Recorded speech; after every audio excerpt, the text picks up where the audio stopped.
Aujourd'hui, on a le panel de financement et expertise technique au service des politiques de promotion et d'apprentissage fondationnel.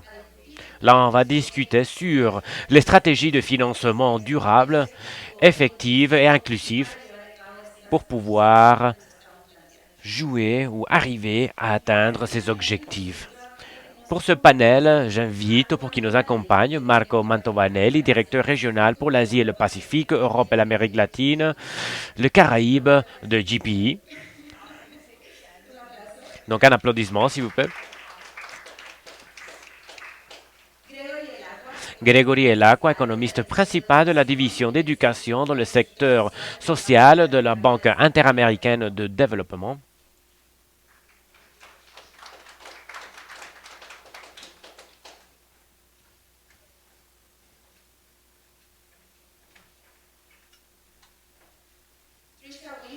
Trisha Wynne, leader du programme GPE Kicks de l'IDRC de Canada.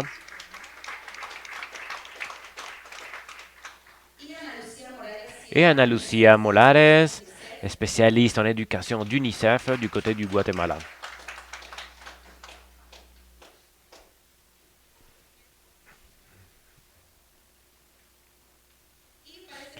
Et pour ce panel, on va avoir comme modérateur Javier González, le directeur de SUMA.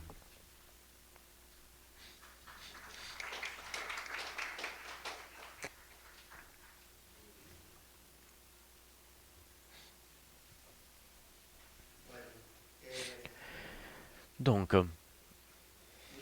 merci beaucoup à nos panélistes. Merci à tous ceux qui nous accompagnent. Énormément d'organismes internationaux qui travaillent dans des différents thèmes et qui supportent la région, pas juste avec des ressources, mais avec des connaissances. Et donc, on voulait aussi avoir un espace ouvert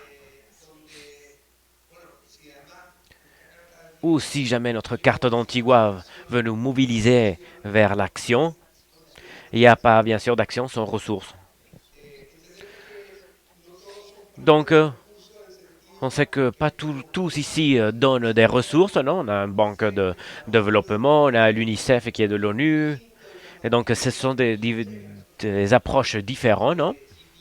Il y a GPI qui a des différentes grants, donc des mécanismes de support, et IDRC qui se concentre surtout sur l'innovation et les connaissances. Donc, j'espère que je vais vous dire que sentez-vous en liberté de comment aborder les questions de façon à d'accord la pertinence, bien sûr, de votre propre institution. Donc, la première question, une question très ouverte, c'est lié aux priorités de financement. Ça va être lié plutôt vers Greg, à UNICEF, à GPE, à IDRC. On va discuter plus avec IDRC sur les connaissances qui veulent se créer. On sait que c'est des choses différentes. Donc, quelle priorité avez-vous développé ou avez-vous dans votre dossier et quel mécanisme innovateur vous êtes en train de promouvoir? Par exemple, le Catch and Support, c'est un mécanisme que moi j'aime bien. C'est un mécanisme que j'aime bien parce que je vois que les pays parlent toujours de celui-là.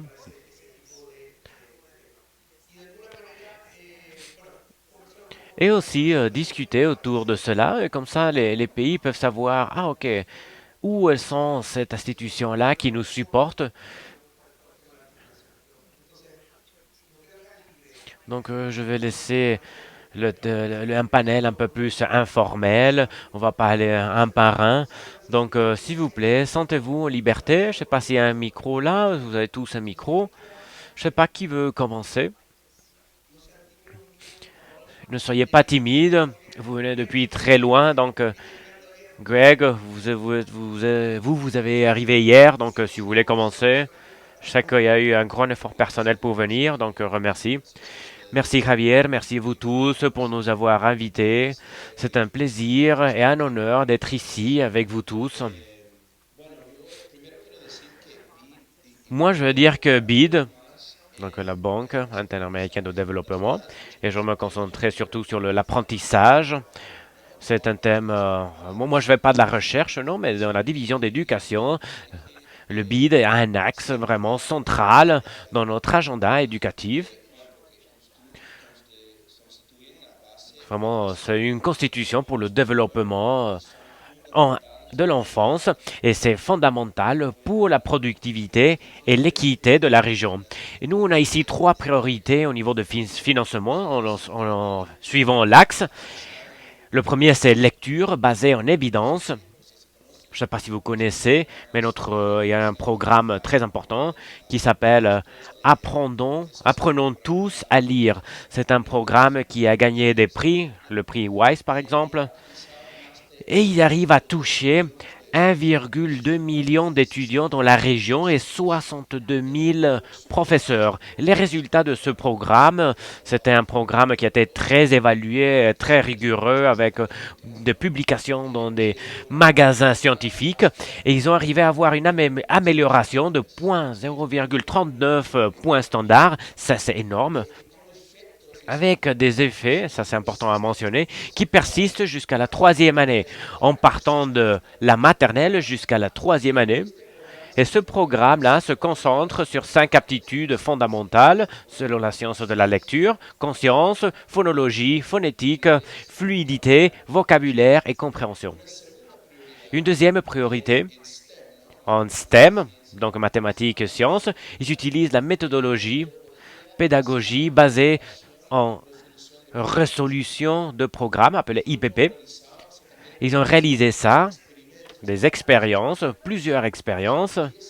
Il y a 10 expériences qui ont été faites, RDCTs, dans les champs, sur le champ, parce que ça, vraiment, il y a de l'évidence sur le terrain qu'on utilise pour financer après ces programmes, et avec des résultats de presque 0,2 augmentation et 0,16 en sciences, donc une évidence robuste. Et la caractéristique clé de ce programme-là, c'est de combiner des instructions avec la collaboration explicite. Une troisième priorité à mentionner, en pensant au contexte du Guatemala avec une population indigène, non, c'est l'éducation interculturelle bilingue. On a un programme appelé, je ne sais pas si vous connaissez, Jadenka. Il a gagné des prix aussi. Moi, je n'ai pas participé à ces programmes-là, non. Donc, je peux éloger mes collègues, Emma Horacio, qui sont dans la Banque mondiale, qui travaillent dans ces programmes-là. Edernas, donc, il était le leader de ces programmes-là. Et il montre là des résultats impressionnants au niveau de l'éducation préscolaire. Des améliorations entre 0,12 jusqu'à 16 au niveau de mathématiques, 0,23 en ethnomathématiques et identité culturelle, et des améliorations très importantes en connaissances culturelles. Ce sont des programmes très intéressants en pensant dans le contexte local. J'aurais mentionné aussi une autre modalité très innovatrice de financement qu'on travaille à l'heure actuelle. Le premier, c'est un programme. Ce sont en fait des cours de support de façon en ligne, online. Il y a d'autres programmes sur lesquels moi j'ai travaillé personnellement dans un petit moment, non? Les gens se demandent dans quel programme tu travailles, non? Donc c'est un programme avec un coût très très bas, entre 30 et 60 dollars par personne. Et ils ont arrivé à avoir des résultats impressionnants, évalués avec RCTs de 0,2 déviation standard avec des étudiants particuliers avec un niveau bas. Et l'étude, en fait, il a été fait dans 7 pays de la région et il manque des résultats très importants pour diminuer la désertion. Et on commence à incorporer l'intelligence artificielle pour pouvoir escaler ces programmes-là. On va en parler un petit peu plus de détails après. Donc, on veut escaler des programmes qui sont très chers, qui ont besoin de capital humain spécialisé. et pouvoir arriver à toucher plus de gens. On a des programmes au Pérou, au Chili, sur lesquels on travaille à l'heure actuelle. Le deuxième, c'est le financement basé en résultats. Mon temps termine, donc je vais aller un peu vite. Mais on travaille en Argentine avec où on conditionne le financement pour avoir une meilleure alphabétisation. C'est un programme très intéressant qui aligne le financement et les résultats. Les plateformes digitales, bien sûr. Je pense que vous connaissez le modèle Cebalt, qui est un programme avec beaucoup de succès. Et je vais finir là avec deux commentaires.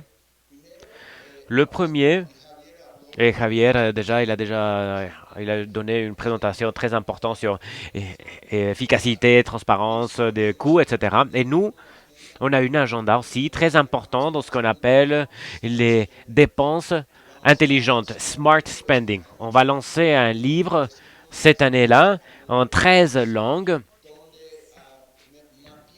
où dans 22 pays de la région Caraïbes, Amérique du Sud et centrale, avec beaucoup d'entretiens, on a cherché quelles sont les politiques et programmes des pays que les pays utilisent pour mobiliser plus de ressources pour pouvoir distribuer ces ressources-là et pour les exécuter et après pour monitorer ces ressources-là pour avoir plus de transparence, équité et adéquation des résultats.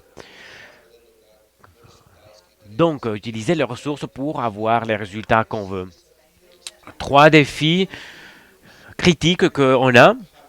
Le premier, Javier, juste pour souligner, Javier, mon deuxième commentaire, il va être plus court, Javier.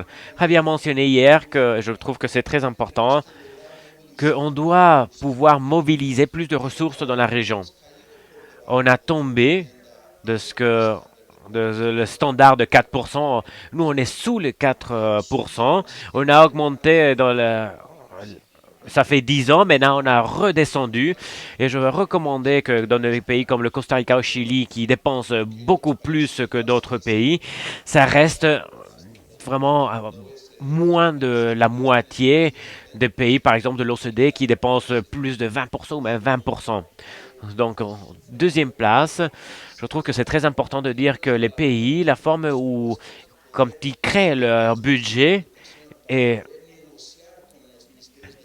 ils doivent en fait avoir une chance que le ministère de l'Éducation arrive à discuter avec le ministère des Finances pour avoir un budget plus fort, non? Donc, beaucoup de fois, ils utilisent des critères historiques, beaucoup de politiques des syndicats, et il y a une capacité technique très basse pour pouvoir montrer le retour réel de l'éducation face au ministre de Finances, par exemple. Et une chose qu'on a appris, est très important, parce qu'en éducation, c'est une concurrence. On fait la concurrence avec santé, avec sécurité, qui eux aussi demandent plus de budget.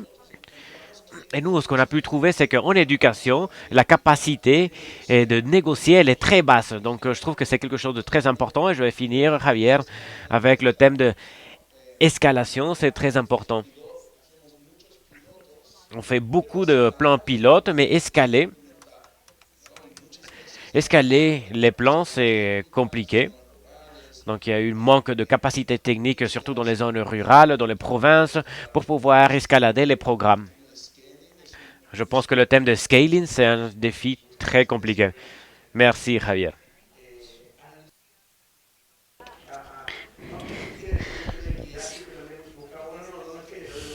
Pour thème de langue, Ana Lucia va parler en espagnol.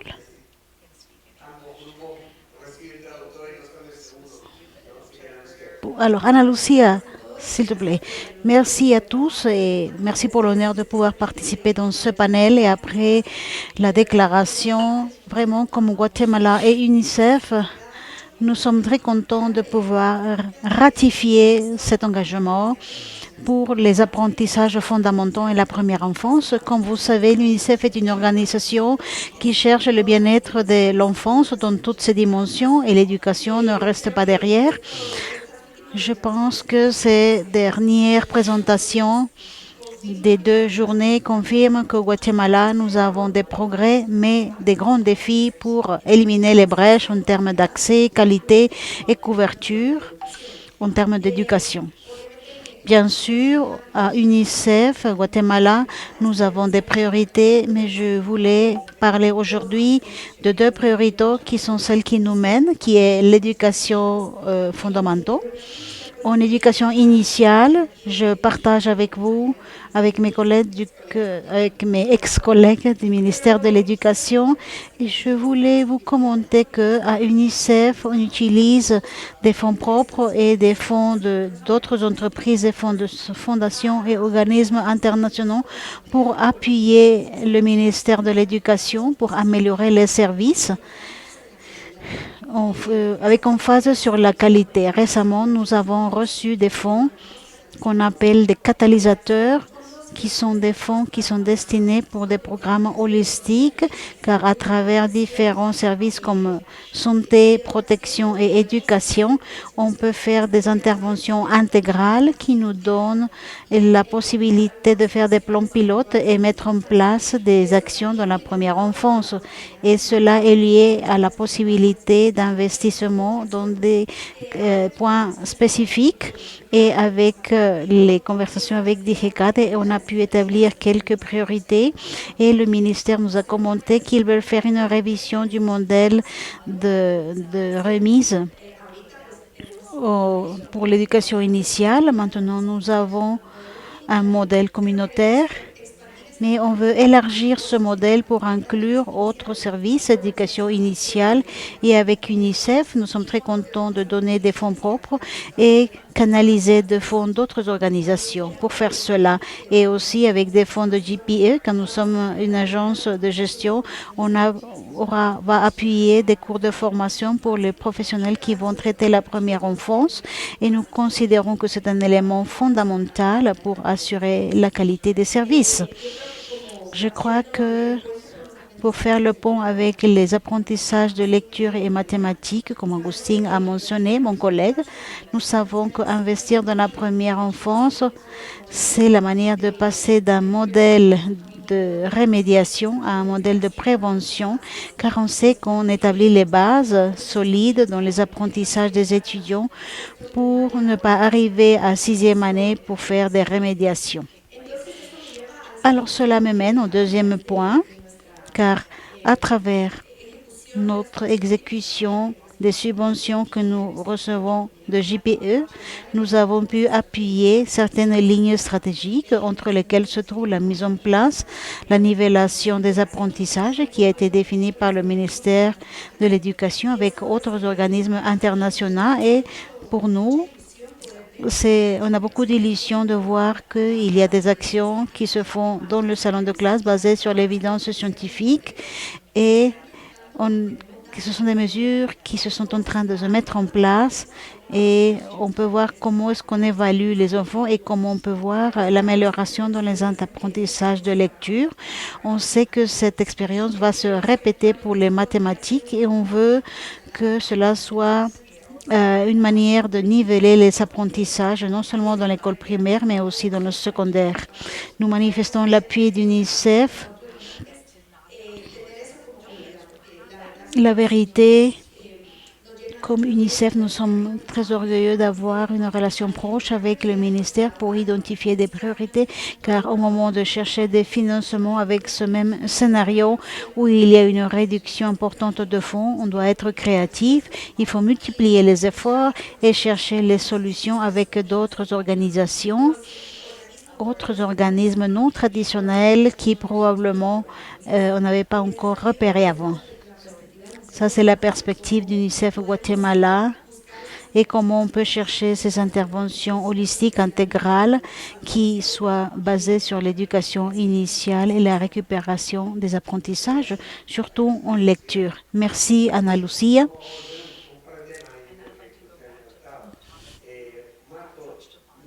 Marco, je voudrais te demander quel est le rôle clé à GPE. Comment est-ce que vous voyez la mobilisation domestique au niveau du secteur privé, mais aussi au niveau du public? GPE, sur les thèmes d'imposition, sont très complexes, très politisés, mais ici dans cet espace réflexif, quelle est l'importance que tu vois à ce sujet? Il y a GPE qui crée conscience de les pays en fonction du thème des impôts.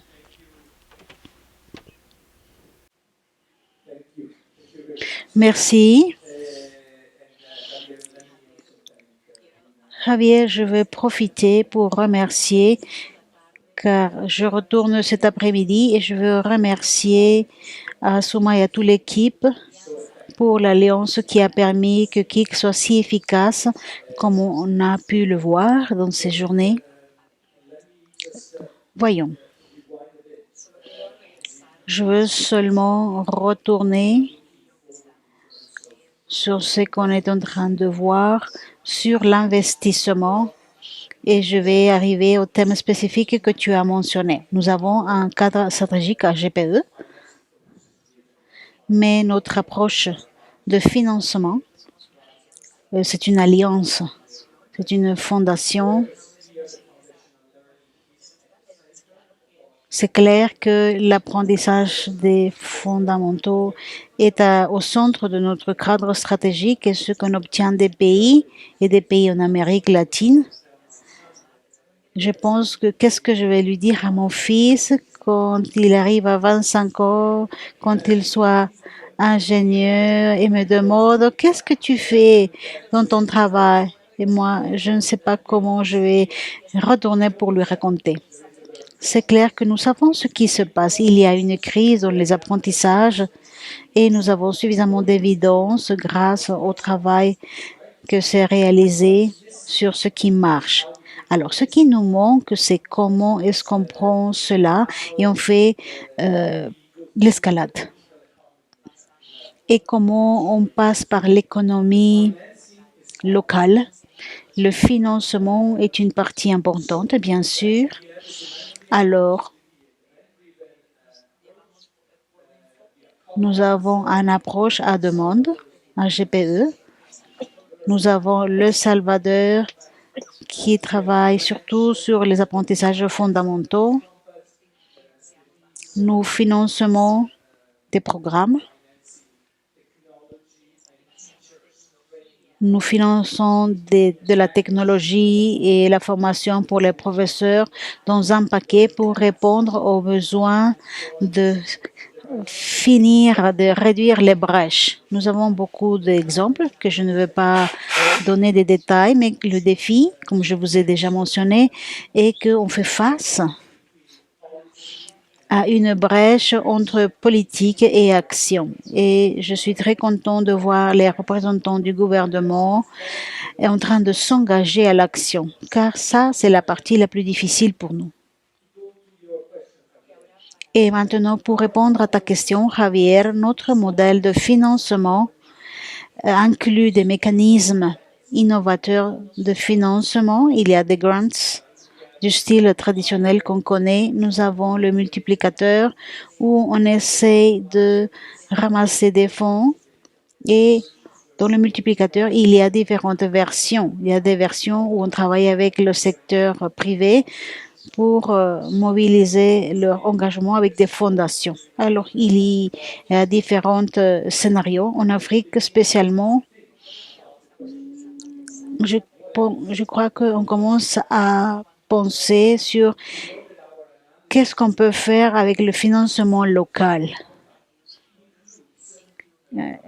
On pense au secteur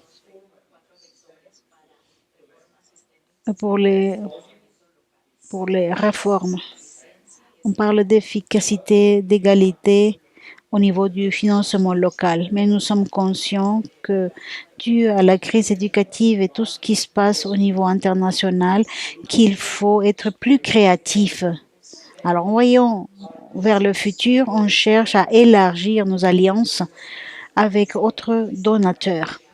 Nous avons récemment annoncé la création de la fondation GPE, qui a été créée pour mobiliser et atteindre de manière plus systématique le secteur privé et les fondations pour arriver à différents individus. Et nous avons ce mécanisme-là. Et nous avons aussi créé une ligne technique à GPE qui cherche le financement innovateur. Et lundi, je retournerai lundi pour un panel avec IMS pour le financement local pour éducation. Et selon ce que ma collègue a dit, il faut apprendre à parler avec le ministre des Finances. Alors, on essaye d'apprendre comment parler avec le ministre des Finances sur l'éducation. Et comme partie de l'agenda, j'imagine qu'il y aura une évolution de la pensée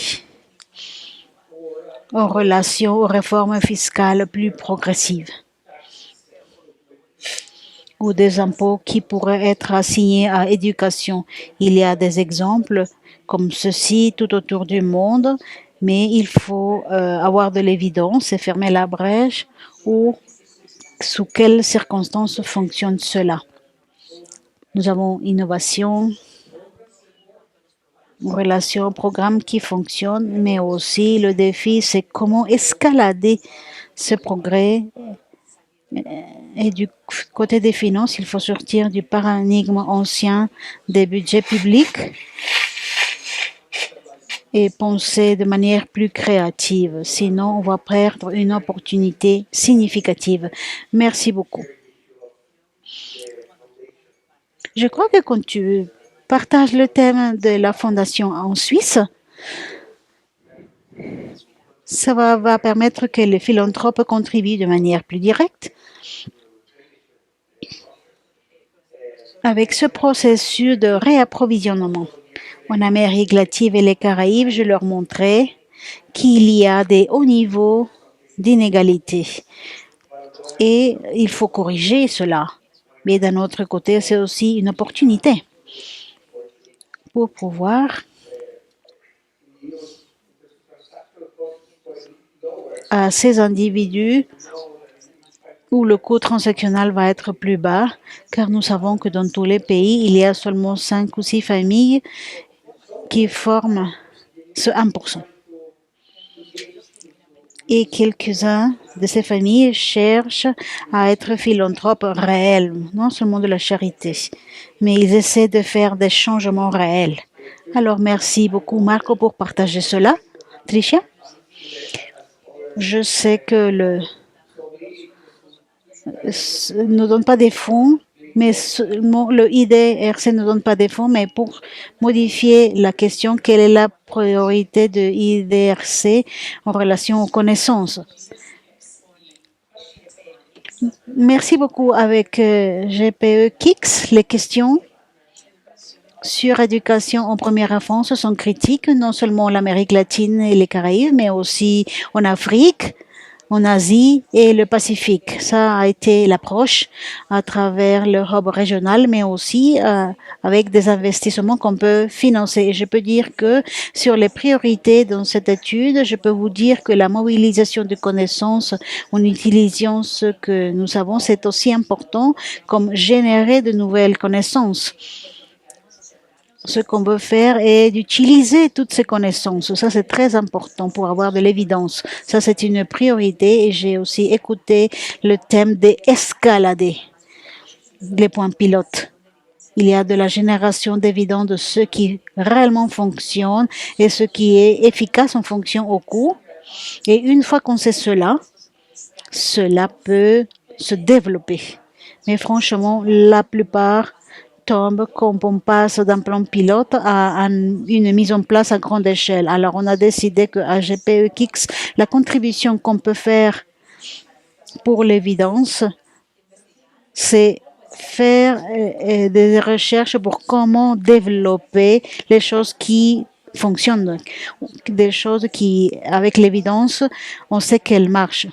Alors, comment est-ce qu'on peut être plus efficace avec les fonds et comment est-ce qu'on peut les adapter à d'autres contextes ou comment est-ce qu'on peut prendre les thèmes d'égalité et inclusion, car très souvent les plans pilotes se réalisent dans des régions où il est facile de faire le programme, et quand on développe le programme, il faut trouver la forme de le mettre en place dans des zones marginales qui sont plus difficiles à atteindre. Alors quand on pense aux priorités pour la mobilisation des connaissances et recherche, c'est cela. Et au thème de financement, je crois que nous savons que dans beaucoup de lieux, le 80 ou 90% de l'éducation va pour les salaires des professeurs ou à des coûts fixes. Alors, ce qu'on veut ajouter à innovation doit être extrêmement efficace en relation au coût, et ça doit être bien fondé pour savoir que ça va marcher.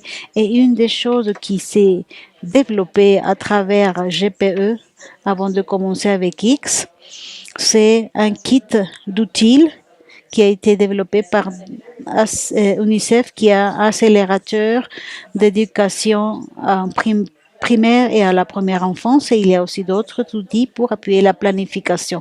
Et ce que j'aime de ce projet est que non seulement on a utilisé l'évidence, mais on a construit l'évidence, ce kit, et on a adapté ce kit à différents contextes. Et pour la mise en place, ils apportent toujours quelqu'un des différentes régions pour pouvoir partager avec ses collègues comment utiliser ce kit d'outils qui sont très jolis, qui sont intégrales, mais qui ne s'utilisent pas assez. Alors, il faut travailler avec la mobilisation de ces connaissances. Alors, cet outil aide les pays à planifier tous les coûts associés avec l'expansion de l'apprentissage dans la première enfance, les ressources nécessaires pour atteindre les objectifs, et aussi il y a le financement inclusif et innovateur. Alors, si vous voulez voir quelles sont les possibilités en relation au financement sur les résultats et toutes les alliances qui peuvent se créer, nous avons toute la liste, et au moins on peut voir qu'est-ce qui est le plus applicable à mon pays. Et une autre pièce importante pour avoir de l'innovation est que quelque chose, on a la logique d'un projet de recherche qui a un plan pour une mise en place à 3 ans, mais en réalité, quand on a fini la recherche, on ferme le projet, on se retire et c'est fini. Et ce qu'on cherche, c'est inclure et avoir du financement supplémentaire pour utiliser cette évidence. Et à l'intérieur d'Europe, il y a une initiative d'appui au pays de manière à identifier des lieux où une mobilisation de connaissances peut se réaliser. C'est une intervention très utile pour une politique en particulier, et on a déjà financé quelques activités. Nous avons un fonds d'impact. Par exemple, si un ministre nous demande d'utiliser euh, ce fonds pour utiliser pour des points spécifiques.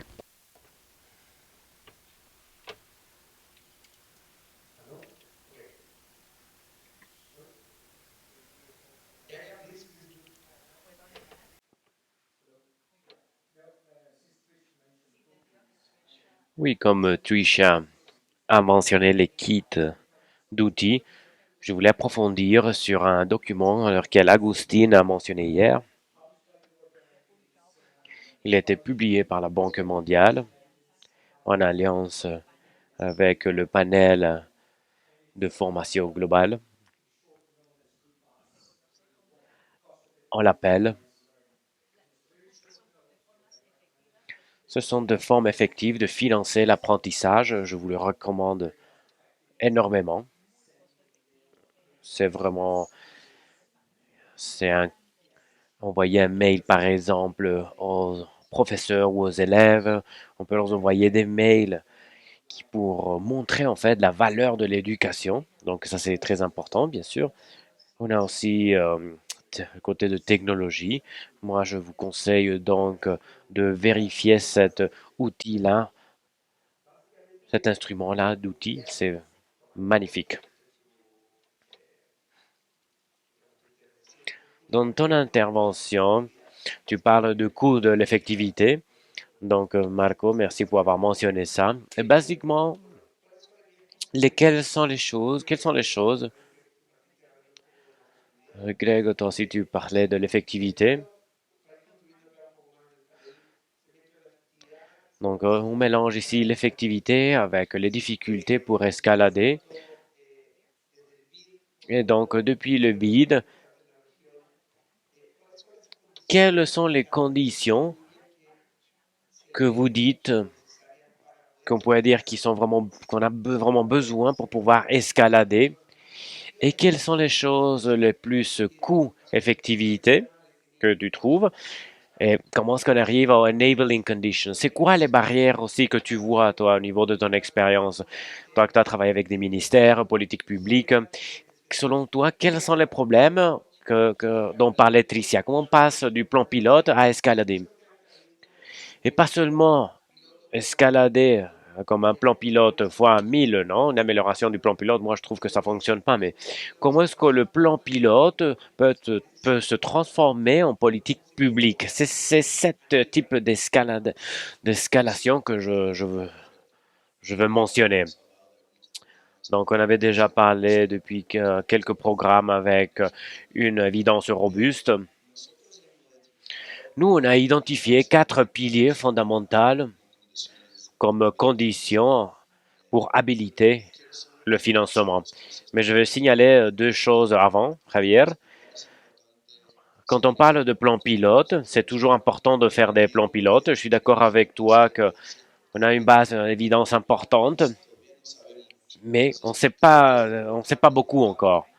Donc, nous, on a appris à Chili, on amène tout à échelle immédiatement, non? On doit d'abord piloter avant d'escalader. Ça, c'est une des leçons importantes qu'on a appris, nous, avec les réformes, surtout au Chili.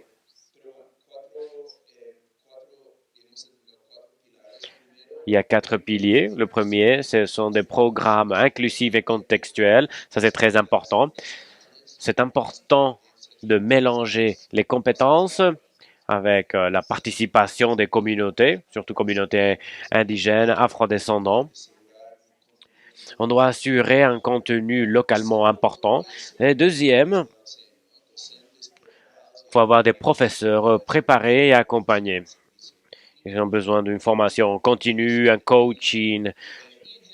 Et en général, on veut avoir un pipeline de formation. Donc, depuis le recrutement, la formation, la mise en place et la rétention. On a travaillé lié au scaling des plans pilotes. Beaucoup de ces programmes pilotes ont besoin de personnes très spécialisées, beaucoup de capital humain spécialisé qui, dans beaucoup de cas, est cher. En Chili, par exemple, on sait que les profs nobles des premières 2 ans, 30% abandonnent la profession les 2 premières années. Ils n'ont pas de support, ils sont beaucoup de fois ils ont mis dans des écoles les plus compliquées, les plus lointaines. Ils n'ont pas beaucoup de capacité pour faire les cours. Ils restent frustrés. Ils ont un burn-out et 30% ils partent de la profession. Ça, c'est très consistant dans la région. Le gouvernement, donc, a un programme d'induction des professeurs qui a été bien évalué, mais qui arrive jusqu'à un pourcentage des professeurs parce il est cher. Ils ont besoin de monteurs spécialisés. On travaille avec le gouvernement, on a décidé d'utiliser l'intelligence artificielle pour émuler ces tuteurs et au moins avoir des programmes hybrides où il y a un tuteur mais en utilisant, et un support, mais en utilisant l'intelligence artificielle. C'est une opportunité énorme et on est en train d'avoir des résultats très, très intéressants. En Chili, il y a notre programme avec lequel on travaille, qu'on est en train d'escalader aussi au Pérou. Numéro 3, c'est de ressources didactiques alignées. Ça, c'est extrêmement important. Et finalement, l'évaluation et le monitoring en continu, c'est fondamental. Pas que d'implémenter les programmes, mais on va les évaluer, être sûr qu'ils fonctionnent et donner un feedback. Pour la deuxième partie de la question, je vais être vite, Javier. Il y a trois obstacles principaux. Le premier, quelque chose qu'on a déjà mentionné, et ce sont les capacités sous-nationales insuffisantes et la manque d'un système de gestion robuste. Deuxième, on n'a pas mentionné, mais je trouve que c'est important, surtout dans la petite enfance, c'est la fragmentation intersectorielle. Il y a beaucoup de désarticulation entre éducation, santé, finances, et ça prévient la synergie. Ceci est lié à la mobilisation des ressources. Vraiment, il y a une concurrence pour les ressources. Donc, quand on parle avec le ministère des Finances, on s'assoit et tout le monde, on veut plus de ressources, non? Et là, ça complique les choses. Et on ne peut pas avoir une vision commune comme ça. Et je vais finir avec ça. La rotation politique dans le secteur, c'est vraiment très haute. Il y a des changements très, très récents, de changements de ministres, d'équipes. Ça crée des problèmes, une décontinuité des programmes, et surtout des programmes qui financent, qui fonctionnent, non? On dit ça, c'était lié au ministère, à l'administration précédente, donc on doit changer, et même à l'intérieur du même gouvernement, non? Donc ça, c'est un gros problème dans notre secteur. Merci beaucoup, Greg. Je pense que le thème, c'est une réflexion autour de cette rotation de la part du système politique qu'on a. Mais je pense que la KIX, quand on est vraiment à l'intérieur des groupes locaux, le groupe local, vraiment, il prend en charge l'académie, les ONG. Peut-être ça peut faciliter un peu les compromis, non? Comme les compromis qu'on a pris aujourd'hui à Antigua, et le soit continu dans le temps. Mais effectivement, c'est quelque chose de très important, un thème important. Je pense qu'ici, la moyenne de la région, c'est 18 mois par ministre, donc c'est compliqué. Anna Lucia, s'il vous plaît. Merci. Moi, je suis d'accord avec Grégory dans quelques points. Au Guatemala, au moins, deux points importants. Pour être sûr, l'intervention coût-effective qui sont déjà dictées en politique. Quelque chose de très important qu'on parle depuis UNICEF, que nous on a fait à partir de 2023, c'est faire des études de coûts et d'investissement dans l'enfance. Comment, d'une façon réaliste, on peut vraiment mettre en place un projet s'il n'y a pas vraiment, on doit savoir combien ça coûte pour pouvoir implémenter d'autres initiatives. Je mentionne vite fait que le UNICEF Guatemala a fait on a vérifié quel devrait être l'investissement public pour assurer l'universalité de l'éducation initiale jusqu'au brevet, pour assurer les objectifs de 2030. Ce sont des projets ambitieux, mais sans ces données-là, on ne peut même pas projeter. Et cette information-là peut influencer les politiques. Une autre chose qui nous a fonctionné ici beaucoup avec le ministère de l'Éducation, c'est s'asseoir avec l'équipe technique pour voir la réalité de l'implémentation des programmes. Beaucoup de fois, il y a les programmes, mais on ne regarde pas comment ça se passe. Non? Le programme, il part, mais quelle est l'implication pour le ministère d'absorber ces interventions-là? On a eu un dialogue intéressant, des leçons apprises, des choses qui ont marché, mais que d'une façon réaliste ne peuvent pas être soutenues par le ministère. Donc, on essaye de voir un balance sur ce qu'on peut soutenir dans le temps et ce qu'on aimerait. On se base beaucoup sur des données, bien sûr. On peut, pour donner ces données-là aux les gens qui prennent les décisions, pour dire, OK, ça fonctionne, et avoir une idée de combien ça va prendre au niveau de temps, ressources. Pour nous, c'est important d'investir sur les capacités techniques du ministère. Et même quand il y a une dynamique politique dans la région qui est compliquée, on considère que si on s'assoit et on identifie un objectif commun qui va aller plus loin du gouvernement, on pense qu'on peut faire des choses très intéressantes qui vont permettre la durabilité des programmes dans le temps, bien sûr, avec ces changes, mais au moins s'assurer que les choses qu'on a fait avant et que ça marche bien, on peut les garder dans le temps, non? Donc, il y a un dialogue constant avec le ministère de l'Éducation et d'autres identités. C'est un dialogue très riche. Et ici, le thème pour nous, des alliances, des thèmes entre organisations, entre les partenaires et d'autres organisations, c'est très intéressant. Et je trouve que les tables techniques fonctionnent et aident à informer le ministère de l'Éducation et d'autres acteurs. C'est un défi, mais c'est encore une fois une opportunité. Quand il y a la volonté politique, avoir des organismes qui supportent et qui motivent et aident à améliorer ce qui est déjà mis en place, toujours en tenant compte le financement. Merci beaucoup. Surtout le thème du coût, non? Un des problèmes qu'on a, c'est qu'on se dit, OK, c'est 8 dollars par enfant. Mais quel est le détail de ces 8 dollars par enfant? Formation, infrastructure, première année. Peut-être la première année, c'est 15 dollars et le deuxième, 8. Donc, il y a tellement de choses à l'intérieur. Peut-être il y a des coûts aussi qui sont cachés. Ici, moi, j'aimerais faire un appel à une institution comme le BID on pourrait faire un effort pour avoir le détail un peu plus complexe des coûts. Par exemple, le Best Buy, savoir exactement, savoir, OK, c'est 3 ans. On sait que la première année, ça va être plus cher. Le deuxième, c'est moins cher. Et c'est quoi le détail, en fait, des coûts? Et moi, je le dis comme un knowledge partner de Suma, comme Suma. Et nous, on se dit, OK, combien ça coûte ça? Tout ce qu'on fait de la recherche, c'est compliqué de savoir. Et ça, c'est un appel à Ana Lucia. Ça serait très facile. Ça faciliterait le travail des ministres de savoir exactement combien ça coûte. Et pas juste un chiffre final, mais avoir tous les détails et la temporalité des coûts. Merci beaucoup. Marco.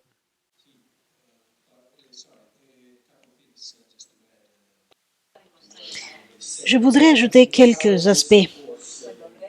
Les défis que nous avons dans l'espace de fiscaux, nous l'avons déjà mentionné, et la réduction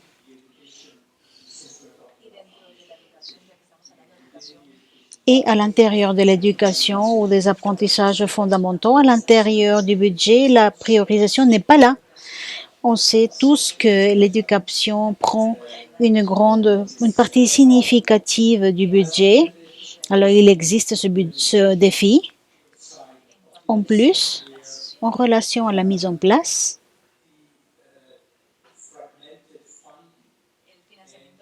le financement fragmenté et le défi de la mise en place fait qu'il soit difficile d'escalader ces programmes. Quelques pays ont essayé de le renforcer depuis la perspective du finance publique. Il y avait une politique d'analyser chaque dollar pour savoir quel pourcentage de ce dollar finit dans le financement des apprentissages fondamentaux, par exemple. Et c'est une façon intéressante de secouer le système. Et il existe, même à GPE, il faut expliquer à nos donateurs il existe une brèche entre les fonds et les résultats. Je crois que c'est un défi pour tous, les ministres, les donateurs. Il faut trouver une meilleure forme d'établir cette connexion, cette communication, car d'une autre façon, ça sera encore plus difficile de présenter un cas pour obtenir du financement pour l'éducation. Et la partie d'évidence que nous avons déjà discuté. Dans certains pays, il existe, elle est disponible, mais dans d'autres pays, elle n'est pas disponible et cela affecte la capacité de mobiliser. Je suis motivé à penser à l'innovation en incluant à GPE. Le financement serait d'inclure depuis la perspective de l'éducation. L'éducation, c'est l'adaptation climatique plus importante qu'on peut faire. Point. Sans cela, vers où on va?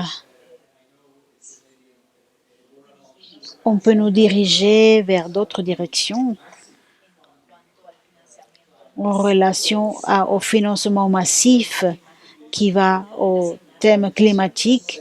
Et pour le passer à l'éducation, on a vu dans les Caraïbes une initiative qui s'appelle CECI, qui équipe les pays pour mettre en place des programmes où l'éducation se voit comme une adaptation. Et dans le Pacifique, on travaille avec RACE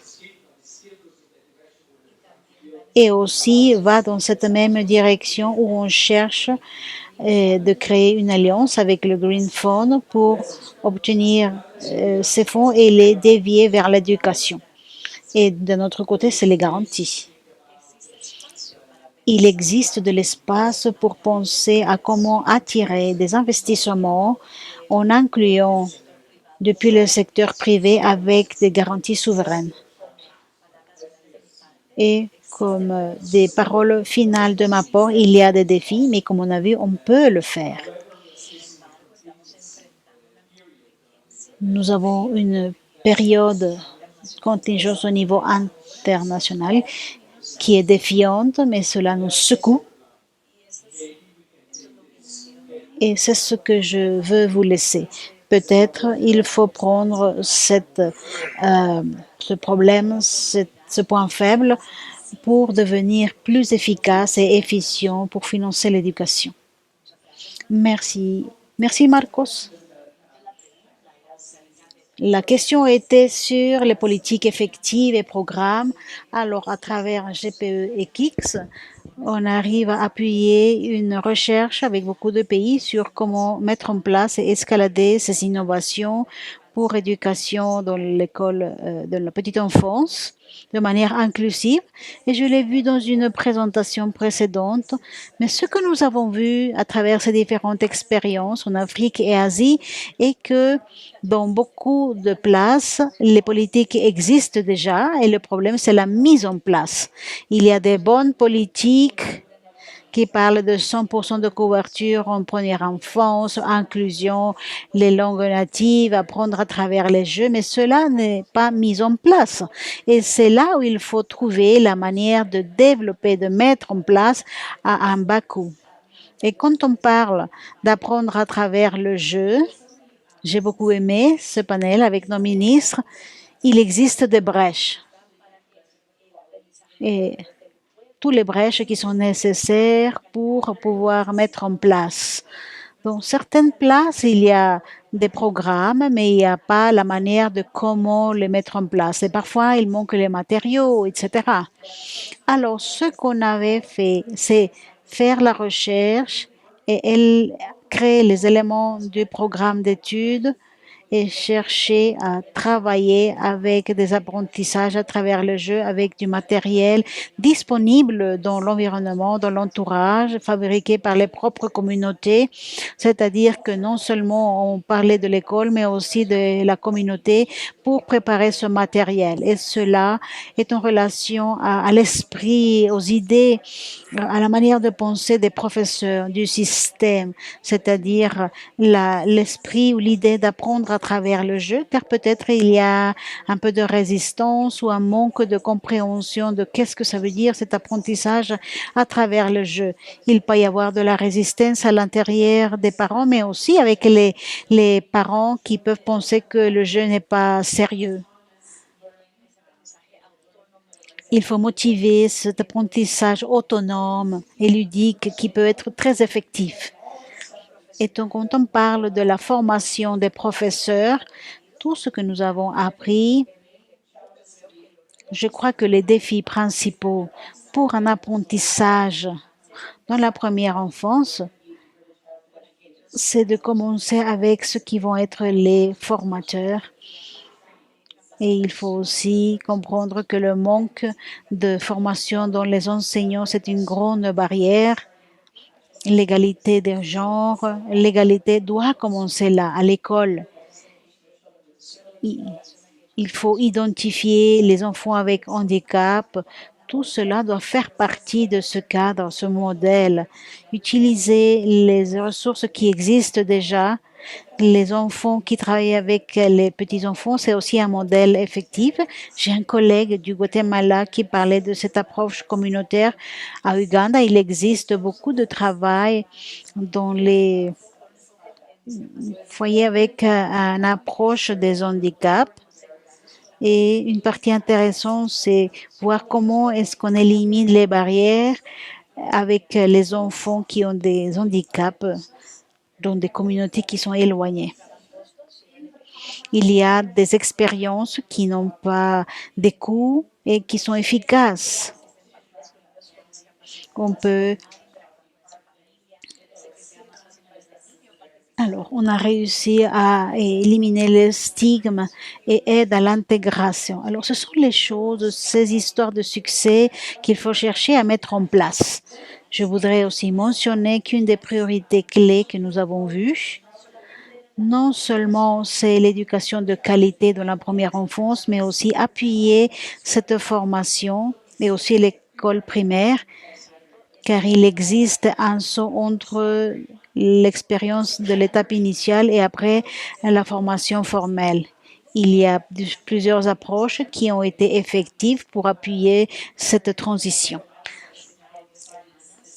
Il y a un programme de 10 semaines, par exemple, qui est effectif et qui vont le développer dans le plan éducatif sectoriel, car ils ont découvert que cette approche spécifique dans l'inclusion intensive pour l'école maternelle dans les zones rurales avait comme conséquence un meilleur pourcentage d'élèves inscrits à l'école primaire en comparaison avec les enfants qui n'avaient pas participé à ce programme.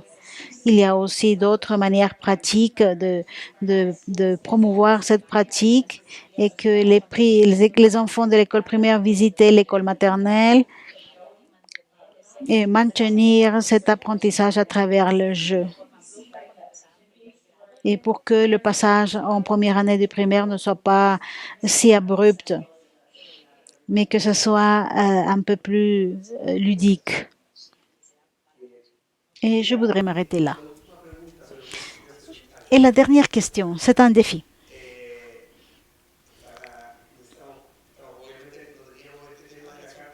On n'avait pas la carte de Guatemala dans notre agenda et il y a les médias qui arrivent, car il y a aussi une présentation à la presse. Alors, je voudrais que dans une minute, vous pourriez répondre à cette question. Les meilleures difficultés, défis en réalité, dans la relation entre les ministères et les organismes internationaux et que c'est comment articuler les priorités. De manière légitime, un ministère, un gouvernement va définir ses politiques. Et d'un autre côté, les organismes ont été aussi créés par les pays pour avoir leurs priorités et soutenir. Par exemple, comment est-ce qu'on soutient ces priorités dans le temps? Les organismes internationaux et le dialogue à partir de la recherche sur la base de l'évidence. On ne parle pas du BID ni de la Banque mondiale, mais faire une recherche sur cette relation entre organismes internationaux qui financent et les ministères avec les points forts qui établissent des priorités à long terme qui se maintiennent au-delà des turbulences politiques des pays et donnent des ressources. Mais il y a aussi, nous savons ce qui avons été dans les ministères, que les organismes internationaux, parfois, ils arrivent avec leur propre agenda et ils peuvent faire du bruit dans le sens que ils ne sont pas alignés avec les priorités du gouvernement. Chaque agence arrive avec sa priorité et ils essayent d'installer le programme A, le programme B et le ministère dit j'ai besoin de cet argent, mais qu'est-ce que je fais? Le A et le B ne me servent pas parce que le président m'a dit que je dois travailler au C. Alors, en une minute ou 90 secondes, en 90 secondes, Qu'est-ce que vous croyez qu'on peut améliorer dans cette capacité d'articulation et dans un double sens? Qu'est-ce qu'on peut demander au ministère? Par exemple, on peut dire il faut que les ministères identifient plus rapidement les priorités ou que les priorités ne soient pas changées si vite. Et d'un autre côté, une autre critique humble, car il faut avoir toujours cette vision humble que comme organisme, qu'est-ce qu'on peut faire mieux pour nous mettre au service de nos pays? Quelle chose on peut dire? On pense que tous on fonctionne de la même manière, mais non. Alors, une petite réflexion sur qu'est-ce qu'on peut faire. On se fait cette question de manière humble pour avancer. Qu'est-ce qu'on peut demander au ministère et qu'est-ce qu'on peut faire nous?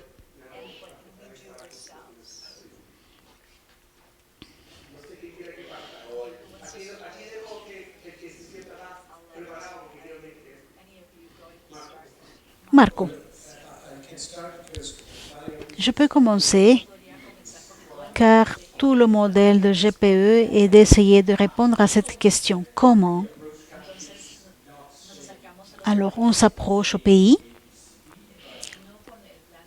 non avec le plan A, B ou C, mais on leur demande de nous expliquer pourquoi ils ont choisi cette réforme spécifique comme leur priorité pour l'amélioration du système, pour qu'ils nous expliquent comment cela est affecté par les conditions comme le financement, etc. Alors, ça c'est la question de base qu'on présente. Je ne dis pas que c'est un mécanisme parfait, mais on essaye d'aborder exactement ce thème de la demande. Et une fois la priorité a été identifiée,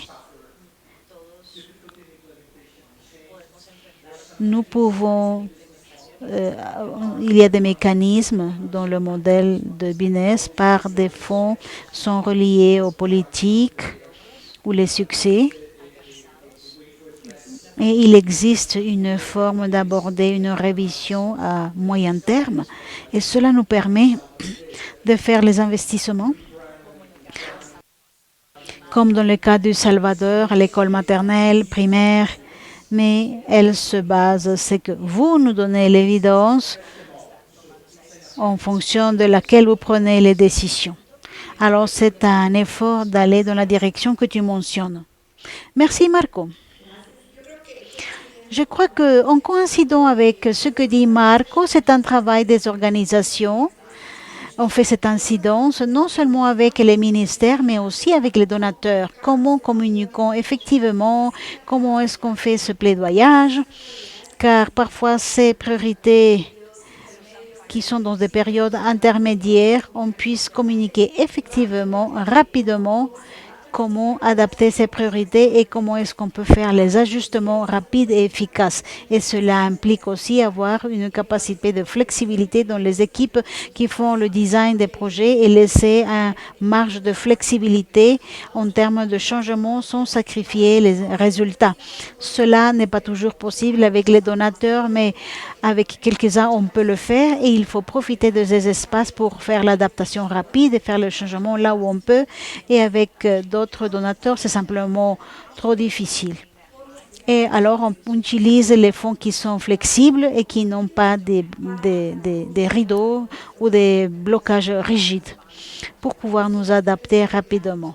À UNICEF, c'est ce qu'on a pu voir et la réflexion, c'est toujours comment est-ce qu'on améliore nos processus de communication, de plaidoyage pour déterminer ce qui marche, ce qui ne marche pas et pour voir si les résultats, si les politiques des ministères ont exactement des résultats.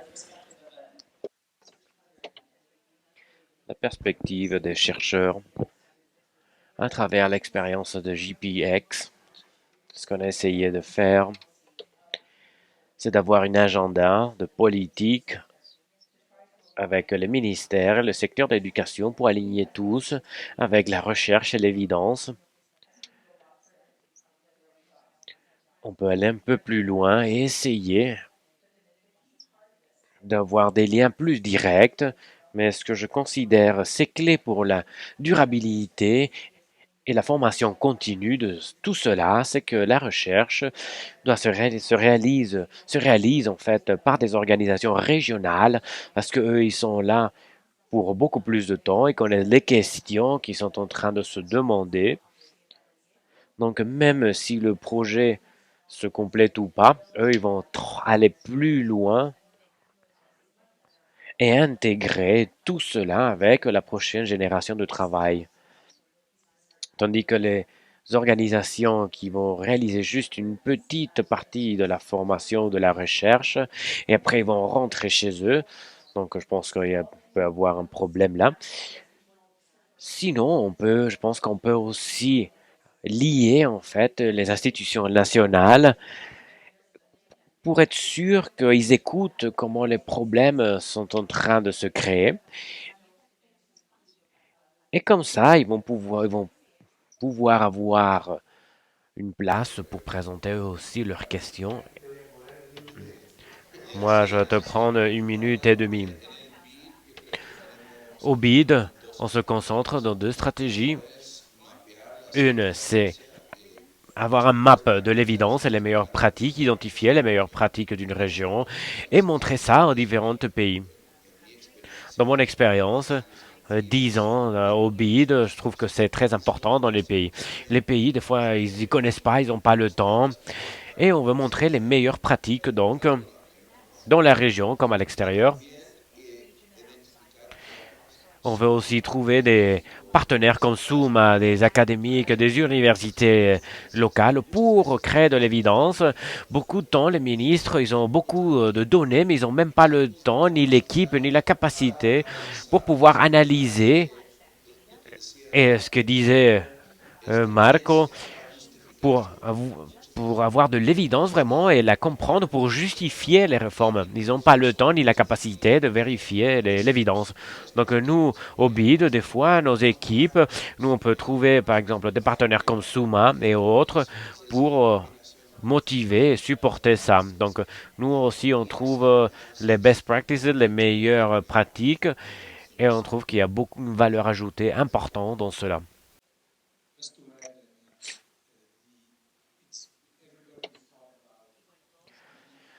Tout le monde a parlé d'inclure les différents secteurs de la recherche dans le dialogue avec les autorités. Donc, moi, j'aurais bien parlé de ce groupe sectoriel quand ils travaillent. Ce n'est pas toujours le cas, mais quand ils travaillent dans quelque chose, ils sont très efficaces. Donc, supporter les ministres, donner l'évidence,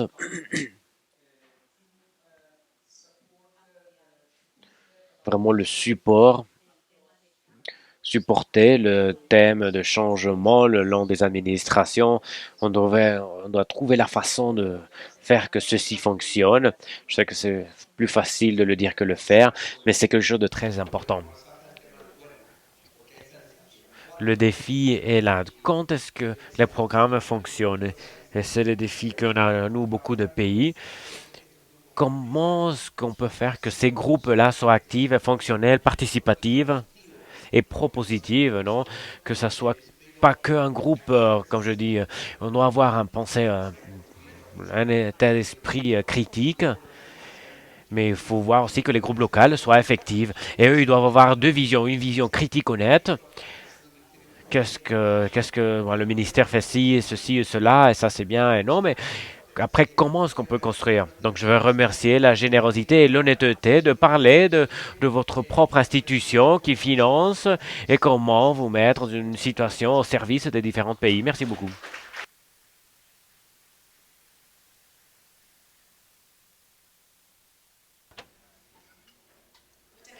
Merci beaucoup à nos panélistes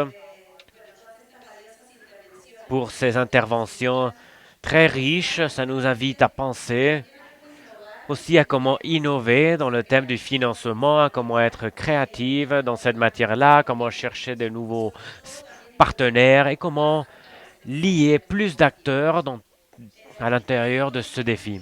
Avec ce panel, on est en train de finir ce bloc d'intervention. On va passer au coffee break maintenant. Je veux vous mentionner aussi qu'avant le déjeuner, donc après le bloc suivant, on va faire une photo groupale. S'il n'y a pas de l'appui, on va le faire ici à l'extérieur, du côté du parking de l'hôtel. Donc tout le monde, s'il vous plaît, avant le déjeuner, on va aller tous ensemble à l'extérieur pour prendre la photo. Comme ça, on ne va pas partir sans immortaliser ce moment-là, cette réunion de plus de 100 personnes, de plus de 11 pays. Donc,